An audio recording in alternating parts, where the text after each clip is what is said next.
Разговорите кои ги објави вчера опозицијата за текот на истрагата за смртта на Никола Младенов само го потврдуваат она што ние го тврдевме, дека во истрагата за смртта на Младенов има сериозни пропусти.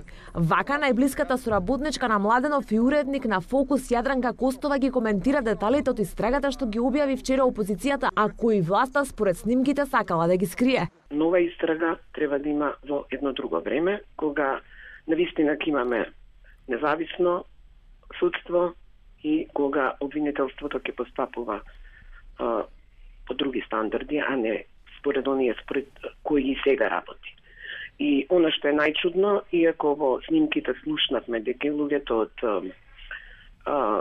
Министерството за внатрешни, оние што ги слушнавме, самите зборуваат за пропустите во истрагата, ева владачката партија сепак издаде едно вакво соопштение дека тие немаат дилеми дека било постапено одговорно во истрагата.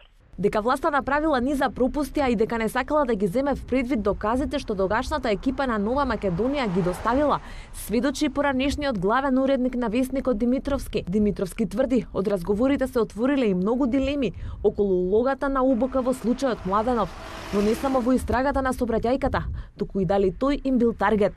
Меѓутоа Никола беше загрижен.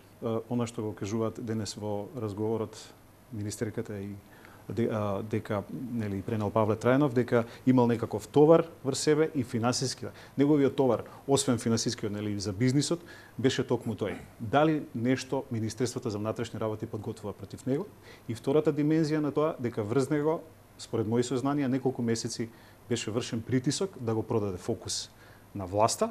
Новинерот пак Томислав Кежаровски, кој ги работеше истражувачките студии за смртта на Младенов и за кој според разговорите се тврди дека им направил проблеми во МВР, го подсетува и министерката и Котевски дека има докази како ги предава фискалните сметки од патарините, кои ги пронашол на местото на несреќата, а за кои потоа тие јавно тврделе дека ги немаат. Од Министерството за внатрешни работи денеска без коментар. Премиерот Груевски и неговата партија порачаа дека немаат ништо против нова истрага, но и дека претходната била професионално спроведена. Опозицијата вчера на пресконференцијата презентираше СМС порака како што тврдат од Јанкуловска до Груевски, токму за двете клучни работи во истрагата, кои сакала власта да ги скрие. Има една незгодна работа, на колата има малку боја од друга кола. За Белија на судијава ова му бил прв случај и нашиве луѓе викаат дека баш не се снаоѓал најдобро. Заев тврди дека власта кога го затворила случајот Младенов кажале дека немало судир со друго возило, него нашле мобилниот, дека немале фискални сметки од патарините и дека брзината била неприлагодена на патот и дека не знаеле точно каде бил вечерта Младенов, но сето тоа, вели Заев, не било точно.